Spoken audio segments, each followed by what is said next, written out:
everyone, and good morning from Salem, Oregon, about an hour south of Portland, where today I'm here at what looks like a very interesting theme park, and one of the rare theme parks in the country that I have never been to. We are at Enchanted Forest, which is kind of like a kid's fairy tale park, but then they do have some rides and some interesting stuff. We're here with Molly's parents and nieces visiting them out here in Oregon, so I'm gonna break away from the group a little bit to try and film some video stuff for the channel here. But hey, theme park I've never been to, always up for that. Let's go have some fun. Gonna show you all the rides, everything this park has to offer. Let's kick off the tour here at the ride I was by far the most excited about this park, and that is their roller coaster, the Ice Mountain Bob Sleds.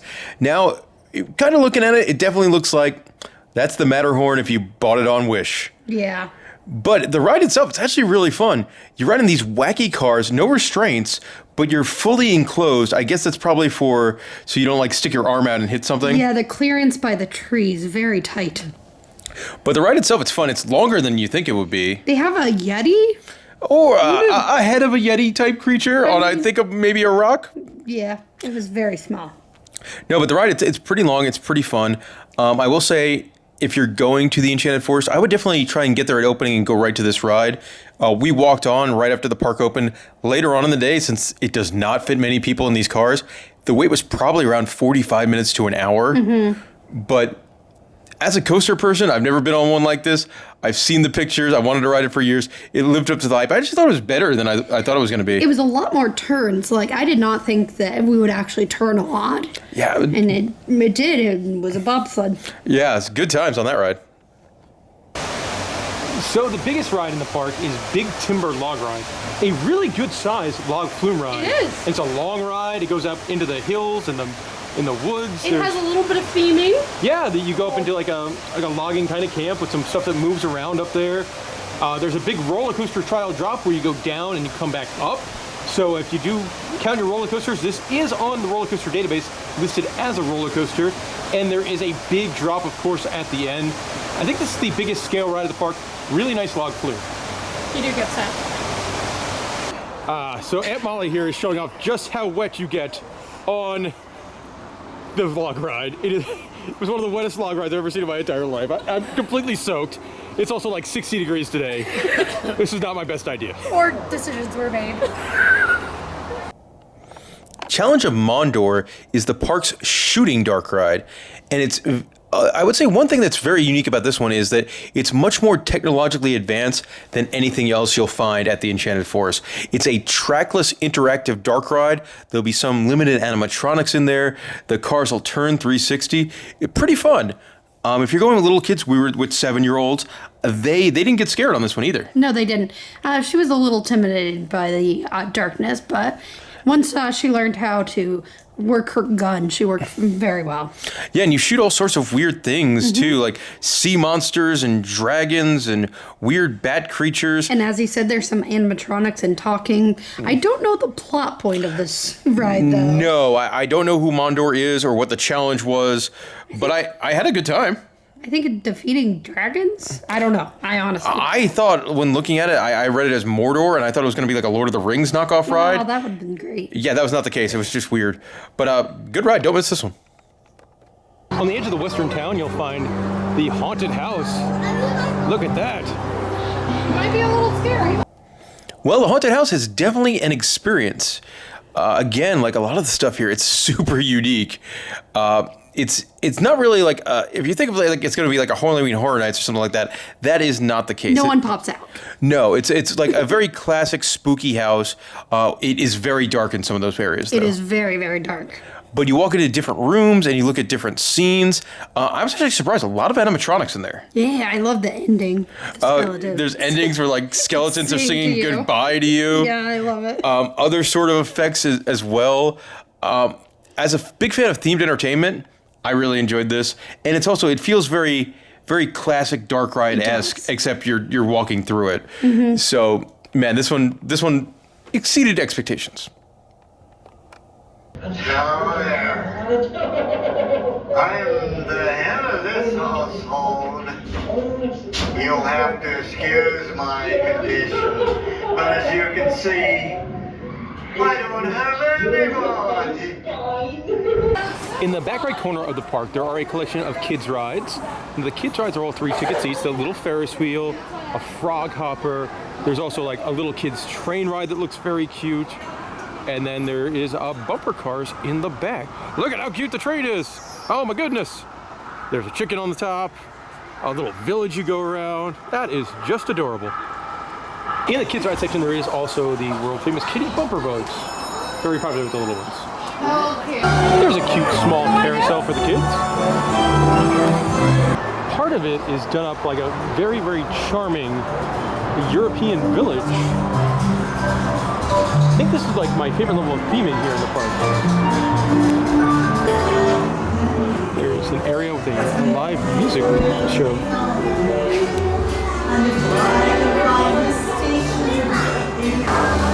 Fantasy Fountain's 7-minute water show. All right. All right. It's kind of the, we don't need to see World of Color. We have World of Color at home. This is World of Color at home.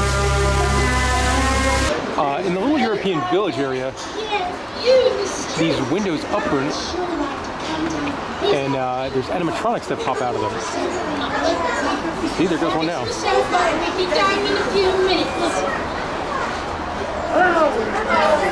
Pretty cool. There is a gravity machine that drops marbles down the chute. A little difficult to see with the glare, but I love watching these things. They are fascinating. Do make sure you look into all the windows in the various villages and stuff. Like this one's just a wild kaleidoscope. All right, let's see whatever this one is. Inside there is a small museum about puppets. 3 blind mice having a tea party. Well, turn this thing. Move that clown.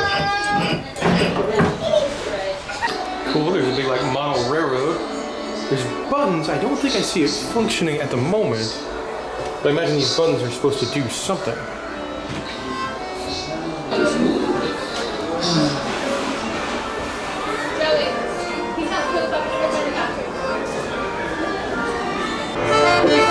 Pretty fun.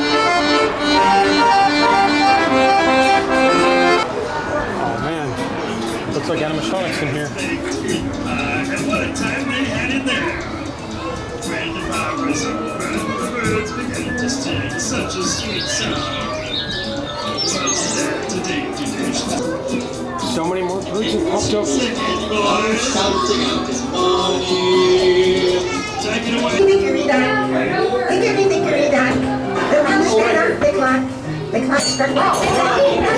One thing I do want to mention, if you have mobility issues, this might be a pretty challenging park for you, as there are a bunch of hills and they can get rather steep. As is no surprise when you enter a old-timey fairy tale park like this, big old castle. After you go into the castle, it's like you get on these stairs to reach Ye Old Dungeon. I believe this character is trapped here in Ye Old Dungeon. There's also some little characters here in the castle. All right, woodland creature, I'll go this way. Once you go through the castle, it looks like it leads you into a fairy tale forest area. Here's Little Miss Muffet and a giant spider. This is kind of nightmare fuel, guys. The candy house for Hansel and Gretel.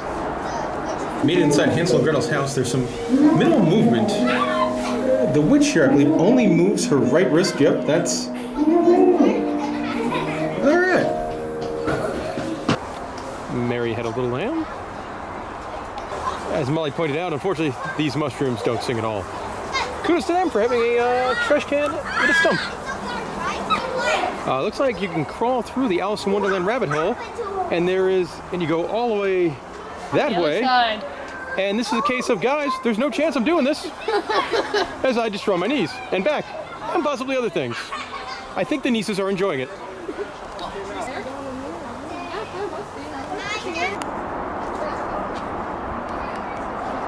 There is a maze. Jack and Jill entering the land of Snow White and the 7 Dwarfs. I like how some of the characters do move. It's weird there's no dwarfs, just a teddy bear playing a loud piano. Seven dwarves, it's grouchy, smiley, dingy, droopy, lumpy, snoozy, and wheezy.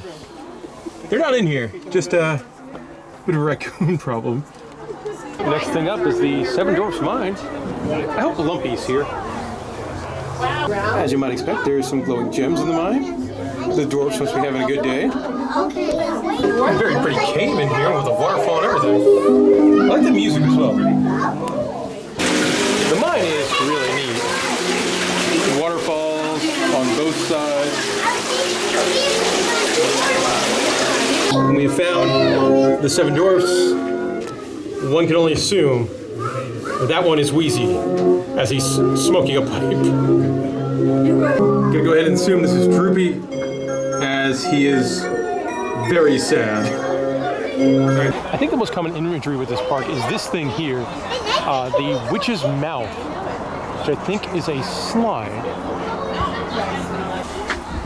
Bye, Lumpy.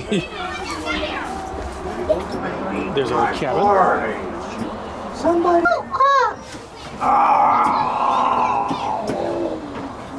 Somebody's been in this house. Let's go up to the bedroom and see if somebody's there. That's wonderful. I think we found one of the tilty houses. Yep, everything is tilted over here. Going back and forth. It's very disorienting, that's for sure. Going uphill and going downhill and sideways. And a guy playing the violin. There's Little Red Riding Hood. Peter Pumpkin Eater. This is awesome. So it's a little lady that lives in a shoe, and they turned it into a fun slide. Someone couldn't resist the slide at all. Do you like the exploring nature of parks like this? Is there's just a random cave here in the pathway. This cave gets really narrow. Yeah, let's go up the stairs. There's stairs apparently. There's gotta be something cool up there. There's a fort with a slide. The slide goes all the way down. They have an adorable looking little western town. Very much like Knott's Berry Farm, I feel like, with the pecans. You can peek in here to the dentist.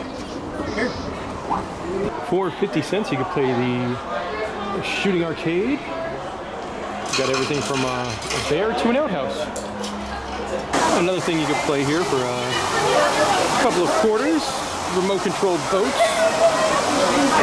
Or you can have Happy himself make you a pressed penny, including one for the Ice Mountain. That's pretty cool. Or the strength tester. Run on in, see what's in Magoon's Saloon. Nothing. Oh, it's a funky floor. There's no saloon in here. It's just a floor that does that. There's a wagon wheel opera house. The opera house is a gift shop, but they also play a movie, a full beam movie all about the Enchanted Forest story and the creation of the park. So as a big dork, I like it. The Pecans are a fun time. This one is the jail. Here at the laundry, they wash anything, including that man. In the western town, there's an Enchanted Forest Museum. Kind of cool. Look at the old-timey concept art, some early construction photos.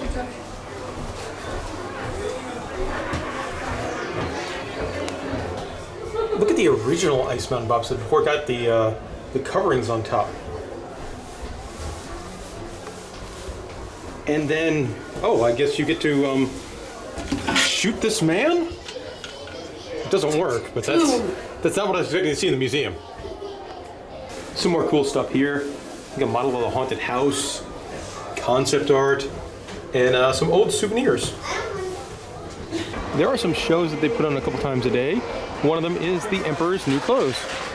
You can hear people clapping up there. A little bit about the admission system here at Enchanted Forest. It costs adults around $27 to get into, but then when you get into the park, the rides all cost tickets. between 3 to 5 tickets each, and you got to pay them. They're $1. So your bigger rides like the log flume and the roller coaster are $5. Cool sign here how the park did struggle through COVID and an ice storm after. So they sold a whole bunch of these bricks. Now in the loop we have a bunch of these bricks at theme parks across the country. We don't have one here.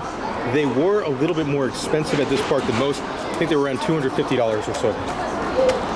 They do have some neat merchandise at this park. Coffee mug with all the characters, an old-timey lunchbox, a different coffee mug with kind of the park layout on it, a Humpty Dumpty cup, some magnets, a wonderful old-timey bumper sticker. We got postcards. You can buy a DVD of that the film. In one of the gift shops, it's kind of cool. They have this poster they sell for $10 of like kind of a map of the park, and you can get your fair share of Enchanted Forest t-shirts as well. I like this one. It's kind of got like some of the icons of the park on it. And there we go. That is the Enchanted Forest. What a charming place. It was a very charming place. Great for little kids and families. And I feel like we were there with your nieces who are about 7 years old. But even if we were there just by ourselves, I feel like I still would have had a very fun time. Yeah, it was fun walking through all the fairy tales and stuff. Yeah, and it did have a sense of exploration as well as like, oh, what's in this corridor? Oh, it's a animatronic singing bird show. Or yeah. What is this? Oh, it's my new favorite seven dwarf, Lumpy. I also thought it was cool. Some of their attractions were very unique, like that Ice Mountain Bob Sled. That is a wacky roller coaster. It was way more intense than I thought. Yeah, some of those bank turns, man. Probably wouldn't have put 4 adults on that log flume. Yeah, I should have told my sister no. That was a lot of water. She seemed very excited that we could all go together. Yep, and we paid the price. Paid it dearly. Oh my. But yeah, the haunted house was cool. That was unique. That dark ride was cool. And we didn't really see some of the entertainment. Like there was that Irish band we walked past and then another show. So you could spend a good amount of time there. Yeah, there was a comedy show, I think. Yeah. I think with the family, we spent about 3 hours. Yeah. And, you know, obviously everyone's mileage may vary. Like some kids might go on one of the slides at the playground for like an hour straight. I would say I didn't like their pricing system. The idea of paying, you know, $27 to get in and then the rides are extra. I feel like that's kind of weird. Yes. And I hate that then I always have to think about before I go on a ride or with the little girls too. Like, oh man, how many tickets do we need to buy? Do we need to go buy more tickets and then I spend more money? So I don't like their pricing structure. I wish it was, you know, I wish it was $40 and all the rides were included. I thought it was interesting they had a pre-sale that you could get a discounted rate if you buy in advance. You bought in advance online, you save like $3 per person. All right, that'll do it for Enchanted Forest. You got any questions about the park? Let me know in the comment section below. Super unique, super fun, and thank you very much for watching this video.